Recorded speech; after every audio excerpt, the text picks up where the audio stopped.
BA part second year Hindi साहित्य के विद्यार्थियों का गवर्नमेंट कॉलेज कोलायत की तरफ से मैं doctor Surendra Gupta, associate professor Hindi विभाग, एक बार फिर से इस ऑनलाइन वीडियो कक्षा में आपका स्वागत करता हूं। और आइए आज हम बीए पार्ट सेकंड ईयर के फर्स्ट पेपर के हिंदी साहित्य के अंतर्गत जो रीतिकालीन काव्य है उसके अंतर्गत हम लोग पिछले 2-3 वीडियो से भूषण के पदों की व्याख्या कर रहे हैं। भूषण के अगले पद की व्याख्या इस प्रकार है। छूटत कमान बान बंदूक और कोक बान, मुश्किल होत मर चानो हो कि ओट में।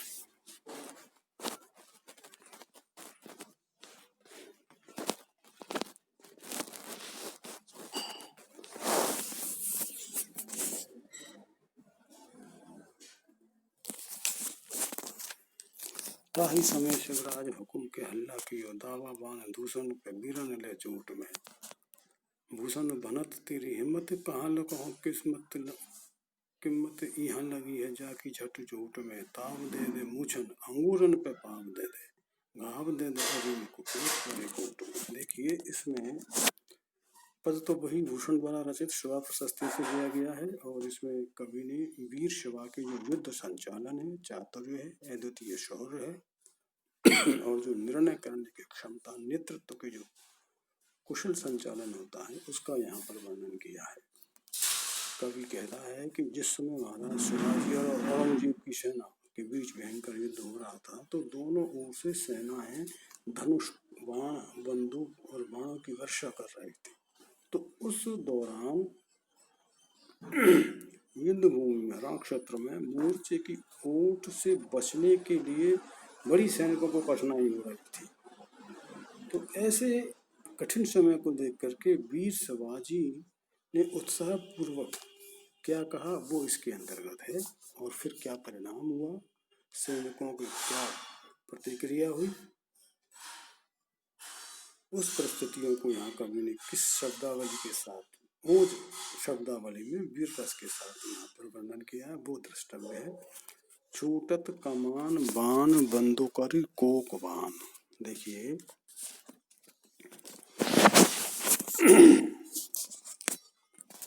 दोनों तरफ की सेनाओं से कमानों से बाण छूट रही थी और बंदूकों से भी गोलियों की बारिश हो रही थी। ठीक है, धनुष बंदूकों से गोली और बाणों की वर्षा हो रही थी। मुश्किल हो तो मोर्चानों की बड़ी मुश्किल हो रही थी। मोर्चे की ओट में भी उनसे बचने के लिए, तीरों से और गोलियों से बचने के लिए, बारूदों से बचने के लिए, छर्रों से बचने के लिए युद्ध भूमि में खड़े होने में बड़ी परेशानी हो रही थी। ऐसे विपरीत परिस्थिति में ताही समय, उसी समय शिवाजी महाराज ने हुकुम के हल्ला किया, हुकुम दे करके, आदेश दे करके जोर से शोर किया, हल्ला किया, आदेश दिया, अपनी सेनाओं के दावा बांधे दूषण पे बीरन ले चोट में आक्रमण करने का आदेश दिया। तो मराठा जो वीर समूह थी, सेना थी, वो दावा माने अग्नि, बांध यानी बांध करके, सिर पर अग्नि बांध करके वीरन ले ओट में, और वो वीरों ने जोट में, जोट यानी समूह में, मतलब मराठे वीरों के समूहों ने सिरों पर अग्नि बांध करके युद्ध करने का साहस पैदा हो गया। ये यहाँ पर इसका अर्थ लगेगा। और भून से बनत तेरी हिम्मत, कहाँ न कहूँ, कवि कहता है भूषण के हे राजा शिवाजी महाराज, तेरी हिम्मत की मैं कहाँ तक वर्णन करूं, कहाँ तक प्रशंसा करूं। पराक्रमी महाराज शिवराज, आपके साहस का, आपकी हिम्मत का मैं कहाँ तक वर्णन करूं। क्यों? क्योंकि वो तो अवर्णनीय है। उसकी कीमत यहाँ लगी है जाकी झट चोट में। उसकी कीमत तो यहाँ योद्धाओं के जो समूह है उसमें ही आकी जा सकती है। आपके साहस की कीमत तो योद्धाओं के समूह में ही देखी जा सकती है, आंकी जा सकती है, क्योंकि आपके एक आदेश मात्र पर यहाँ की जो सेना है, आपकी जो मराठे वीर पुरुष हैं, सेना है, समूह की समूह है, वो क्या कर रही है? ताब दे दे मूछों में अपनी ताब दे करके अंगूरन पे पाव दे और कंगूरों पे पैर दे दे करके, मूछों में ताव दे करके, ऐंठते हुए कंगूरों पर पैर रख करके घाव दे दे अरिमुख। अरि माने शत्रुओं के मुखों पर घाव दे देकर कूद पर कोट में, किले में कूद पड़ते हैं। ठीक है, कहने का मतलब कि महाराजा शिवराज जो पराक्रमी राजा है, महाराज शिवराज, उनके आदेश करते ही, उत्साह पूर्वक आदेश प्रदान करते ही जो मराठा वीर सैनिक थे, उनमें उत्साह का भाव पैदा हुआ और अपनी जान की परवाह न करते हुए अपने राजा के एक आदेश मात्र पर शत्रु पक्ष की सेना को दांत खट्टे कर दिए। ये यहाँ पर कविता का भाव है। तो भयंकर युद्ध के समय आगे जाकर जो सैन्य संचालन करने की जो कला है, वो शिवाजी की जो रणचातुरी है, उसका यहाँ पर परिचय दिया गया है कवि ने, और वीरता के साथ साथ सैनिकों के पराक्रम का भी वर्णन किया है। गरुड़ को दावा सदा नाग के समूह पर, अगला पद, गरुड़ को दावा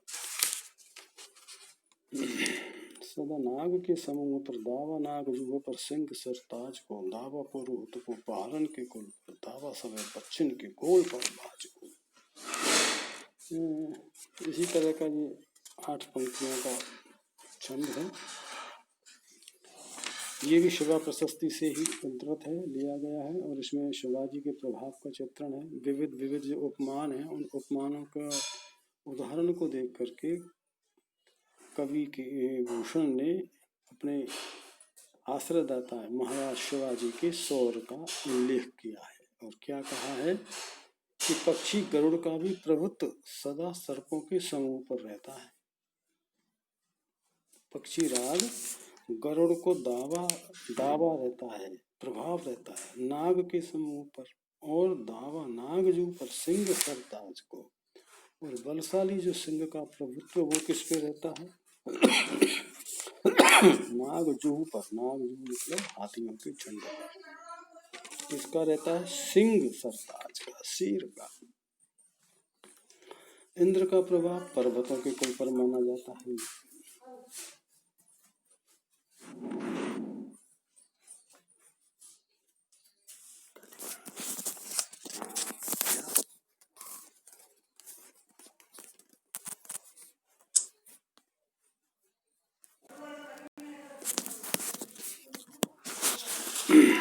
दावा पुरुहूत को पहाड़न के कुल पर, पुरुहूत माने इंद्र, इंद्र का जो प्रभाव है वो किस पर है? पहाड़ों के कुल पर है। दावा सब पश्चिम के गोल पर बाज को, और सभी पक्षियों के झुंड पर सदा ही किसका अधिकार रहता है? बाज पक्षी का। ठीक है, इसी प्रकार से भूषण कवि कहते हैं कि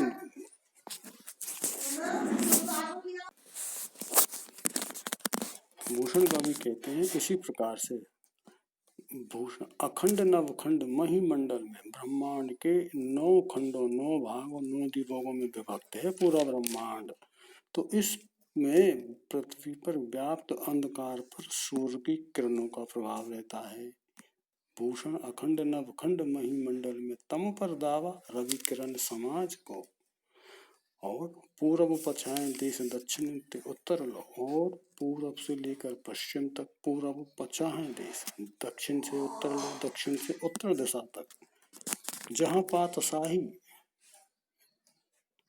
जहाँ पातशाही तहाँ दावा शिवराज को, जहाँ जहाँ मुगलों की बादशाही है, वहाँ पर दावा शिवराज का, छत्रपति सरदार शिवाजी का सभी को अपने अधीन करने का अधिकार और प्रभुत्व प्राप्त है। पातशाही से कवि का यहाँ आशय है मुगलों का साम्राज्य, और उसे हस्तगत करने में शिवाजी समर्थ हैं।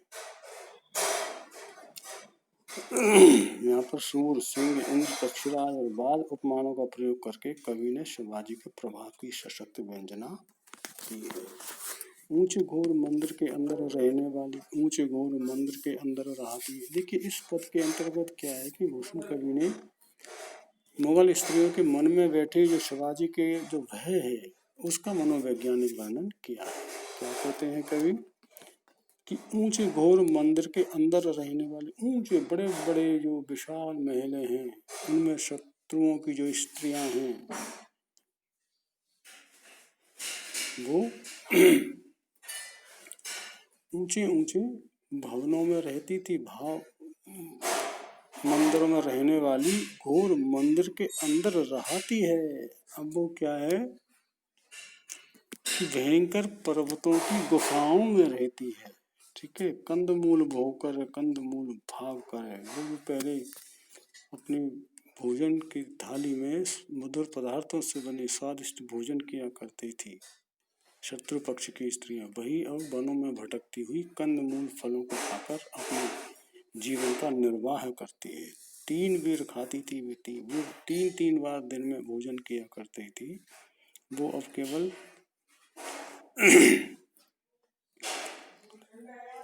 अब वो 3 बेर ही खाना खाती, 3 बेर ही खा करके अपनी क्षुधा को भूख को शांत करती है, भूखी रहती है। कहने का मतलब भूषण शिथिल अंग, जिनके अंग शरीर अंग आभूषणों के भार से सुशोभित रहते थे, दबे रहते थे। भूषण शिथिल अंग वही अब भूख के मारे शिथिल अंग वाली होकर भटकती फिर रही हैं। और महलों में जिन पर व्यंजन अर्थात पंखे डुलाए जाते थे, ठीक है, वही अब निर्जन वनों में अकेली विजन डुलाती है, अकेली घूमती रहती है। तो भूषण कवि कहते हैं कि हे शिवाजी वनत शिवराज वीर तेरे तास, हे वीर तेरे भय के कारण, डर के कारण नगन जड़ाती थी। जो पहले नगनों से आभूषणों में रत्न जड़वाया करके पहनती थी, वो अब वस्त्र न मिलने के कारण अल्प वस्त्रों में अपने तन को ढकी रहती हैं और जाड़े में ठिठुरती रहती हैं। तो कवि ने सर्जा शिवाजी के मुगल नारियों पर फैले आतंक का ओजस्वी शैली में वर्णन किया है और यमक और श्लेष अलंकारों का यहाँ पर सुंदर प्रयोग किया है।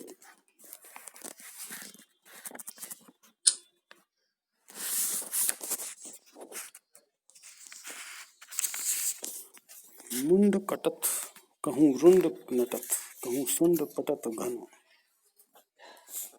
गिद्ध लसत कहूँ सिद्ध हसत, सुख वृद्धि रसत मन। देखिए इस पद के अंतर्गत शिवाजी की सेना के रण कौशल और मार काट का यहाँ पर वर्णन किया है। तो युद्ध क्षेत्र में कैसा दृश्य है वो कवि ने यहाँ पर वर्णन है। युद्ध क्षेत्र का वर्णन करते हुए कवि कहते हैं कि युद्ध भूमि में कहीं सिर कट रही है, मुंड कटत कहूँ रुंड, कहीं धड़ कबंद नटत नाच रहे हैं।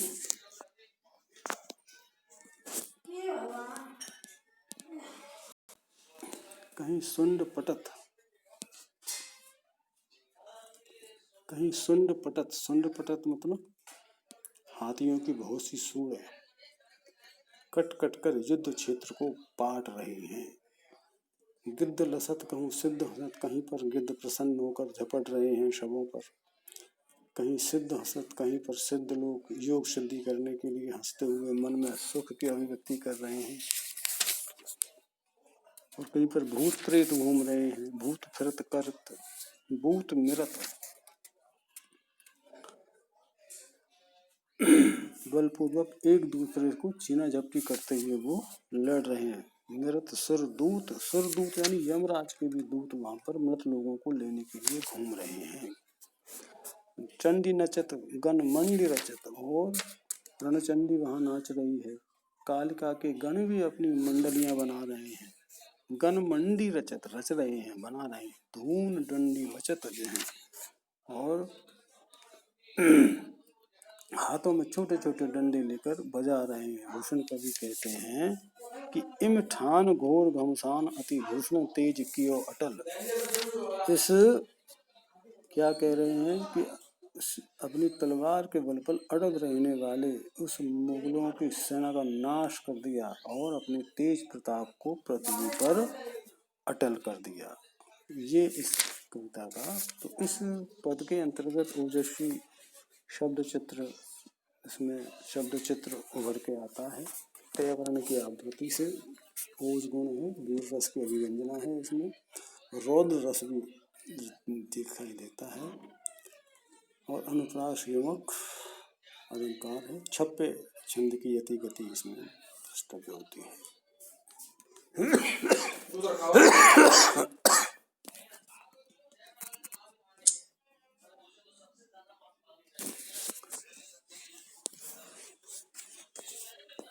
इस प्रकार से शिवा प्रशस्ति के जो पद हैं वो यहाँ पर संपूर्ण होते हैं। अब अगले पदों में छत्रसाल के पराक्रम का यहाँ कवि वर्णन करते हैं। उनका छत्रसाल से संबंधित जो पद हैं वो 2 पद हैं जिनको हम अगले वीडियो में देखेंगे। तब तक के लिए आपको नमस्कार।